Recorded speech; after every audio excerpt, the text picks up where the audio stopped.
नमस्कार, आप देख रहे हैं हरियाणा मिरर। हमारे साथ राहुल दादू जो कि बड़े आंदोलनकारी रहे हैं। आइए जानते हैं आजकल की दिनचर्या इनकी कैसी है। नमस्कार कैसे आप सभी को। मैं बड़ा अच्छा हूँ भाई। हाँ जी। तो क्या आजकल की दिनचर्या आपकी, कैसा दिन जाता आपका?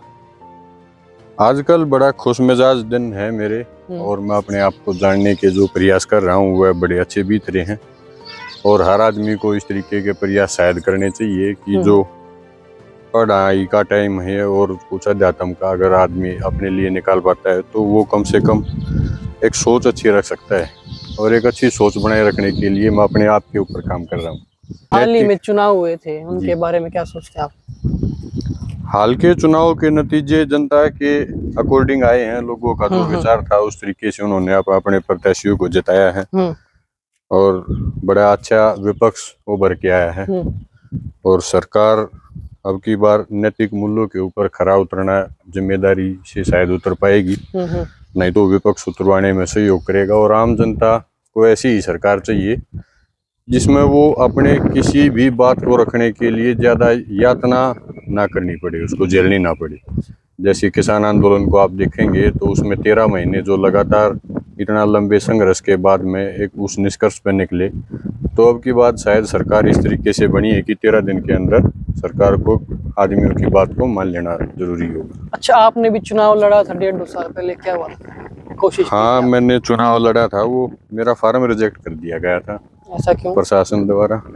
वो एक लीगल आंसर तो प्रशासन नहीं दे पाया। उन्होंने आरोप लगाया कि जो आप के ऊपर मुकदमे लगे हैं आंदोलन के दौरान, उन आंदोलन के मुकदमों को आधार बनाकर मेरा जो फार्म रिजेक्ट करा, तो उसका कोई सेटिस्फाइड आंसर तो नहीं है। लेकिन मैंने कानूनी लड़ाई नहीं लड़ी।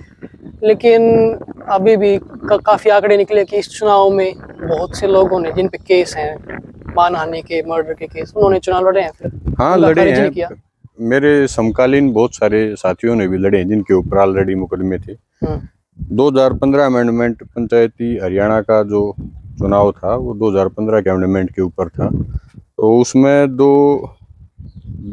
10 साल से ऊपर जिन लोगों की सजा हो सकती है, 10 साल से नीचे हो ही ना सके, उन लोगों का फार्म रिजेक्शन का ऑप्शन था। जबकि मेरे ऊपर जो 307 धारा है वो 10 साल से नीचे की सजा उसमें हो सकती है। तो आप अकेले हो सकते हो कि जिसपे शायद रद्द किया गया है। हाँ, ये सौभाग्य शायद मेरा अकेले का ही रहा है। अपनी ये कहानी बताओ कि कब आपकी ये आंदोलनकारी बनने की सोच जागी आप में, कब से? आंदोलनकारी शायद सोच नहीं है, आंदोलनकारी स्थिति खुद बनाती है आपको। और आंदोलनकारी कोई पेशा नहीं है कि इसके लिए बनने का कोई प्रयास किया जाए। आंदोलन तो एक आपके अंदर की वो सच्चाई है जो आपको झूठ सहने के लिए रोक रही है। आप नहीं सहेंगे, आप लड़ेंगे अपने मुद्दे के लिए, आप संघर्ष करेंगे, तो उस अवस्था को और उस पूरी प्रक्रिया को ही आंदोलन बोल रहे हैं। हाँ ठीक, आंदोलनकारियों को नए नए नाम दिए गए प्रधानमंत्री जी के द्वारा भी, और तमाम उनके शागिर्द हैं उन लोगों ने भी बदनाम करने की लगातार कोशिश रखी है। लेकिन आंदोलन ही इस देश का जनाधार है, आंदोलन से ये देश निकला है और आंदोलन ही इस देश को आजाद रख सकता है। सरकार तो आप कब इस में शामिल हुए?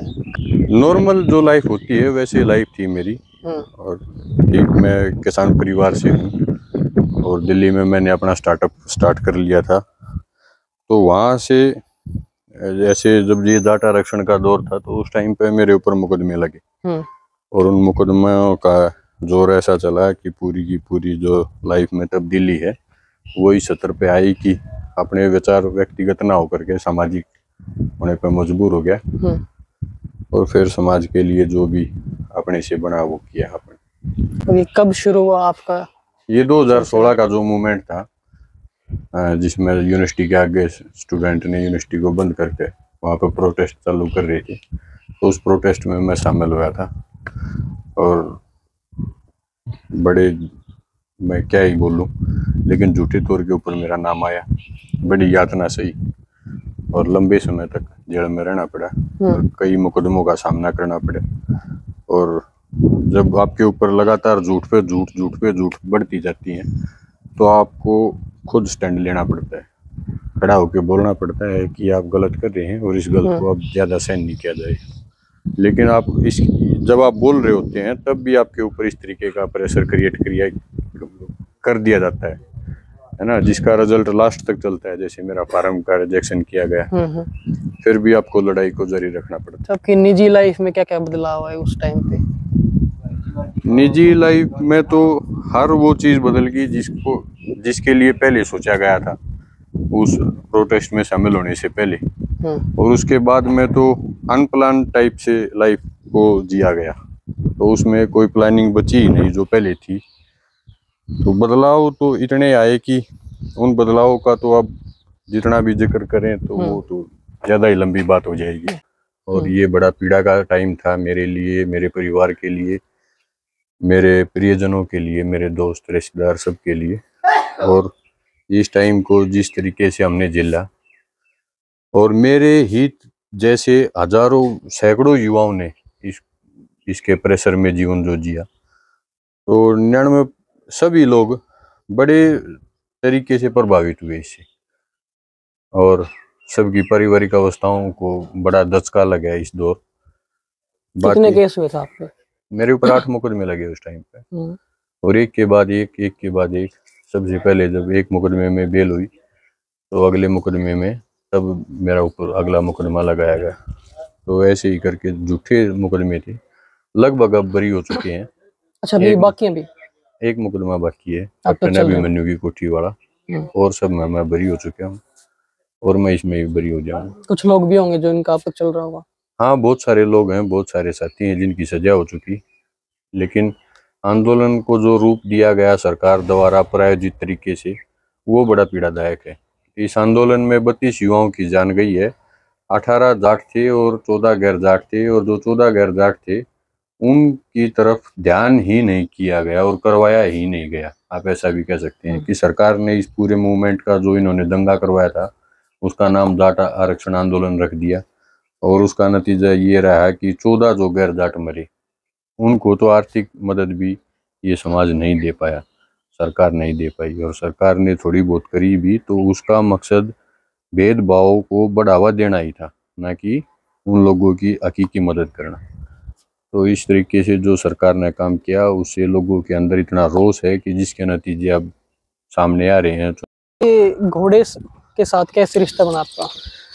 ये जब मेरे को गिफ्ट किया गया तो इतना एक अजीब और नायाब जब तोहफा आपको मिलता है तो प्यार इससे हो जाता है, और इसके जब इससे आप लगाव करते हैं तो जितना शायद आपको इंसान वापस आपको प्यार का रिप्लाई नहीं करता है जितना कोई भी पशु करता है ना। तोहफा कहाँ से आया? ये तोहफा मेरे को रटोली गांव ने दिया था, और इससे मेरी नैतिक जिम्मेदारियां बढ़ी हैं। अपने जीवन को जो अपने टारगेट थे उनको लेके आप ज्यादा ईमानदार रह पाते हैं जब आप समाज आपको इस तरीके की गिफ्ट करता है। तो तोहफा दिया क्यों था आपको?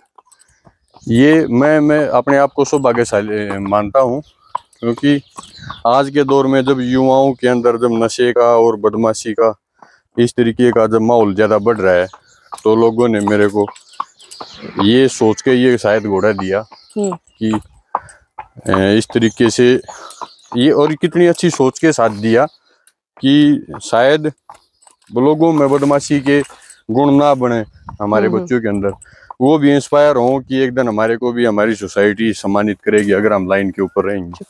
पहले भी कोई कुछ दिया आपको तोहफे में? उससे पहले मेरे को झोटा ही दिया था। अच्छा, उसके पीछे का नहीं क्या? उसके वो चुनाव के दौरान दिए गए थे ये दोनों गिफ्ट मेरे को। कब से आपके साथ? ये 4 नवंबर को दिया गया था, 4 नवंबर। तो घोड़ा जो है वो आपका आध्यात्मिक साथी भी हो सकता है, और बड़े प्रयोग है मेरे इसके साथ में, और बड़ी अच्छी क्वालिटी का और मतलब ब्रीड का ये घोड़ा है।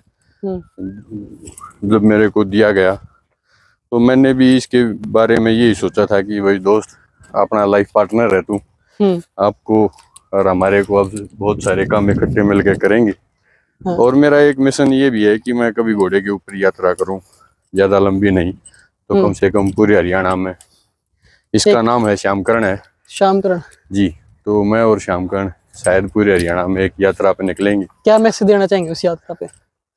इस यात्रा से तो एक तो पर्यावरण बचाने के लिए एक मूवमेंट था कि जीडी अग्रवाल जी उसमें शहीद हो गए थे, गंगा को बचाने के लिए जो मूवमेंट था। और दूसरा ये कि जीवों के प्रति जो हमारा प्यार, जो लगाव जो घटता जा रहा है दूसरे जीवों के प्रति, तो आपको इतना बेरहम नहीं होना चाहिए कि आप जब तक दूध देती है गाय तो उसको घर पे रखें और फिर उसको बाहर निकाल दें। या घोड़ों की वैल्यू एकदम खत्म हो गई है क्योंकि वो रास्ते पक्के होना एक बड़ा रीजन है। और दूसरा है कि इनका खर्चा आप अफोर्ड नहीं कर पाते, तब आप इनको बेचने की आप सोचते हैं, जबकि आप ये महसूस नहीं करते कि ये कितने प्यारे जीव हैं और कितना प्यार करते हैं आप। और घोड़ा बड़ी अच्छी चीज़ है। बाकी जब तक ये नहीं था मेरे पास, जब तक मैं घोड़ों के बारे में जानता भी नहीं था। और शुरू में ये काफ़ी बार बीमार भी हुआ मेरे पास आते ही, लेकिन अब ये बिल्कुल स्वस्थ है और मेरे को काफ़ी जानकारी मिली है और पशुओं के बारे में भी इसके आने के बाद।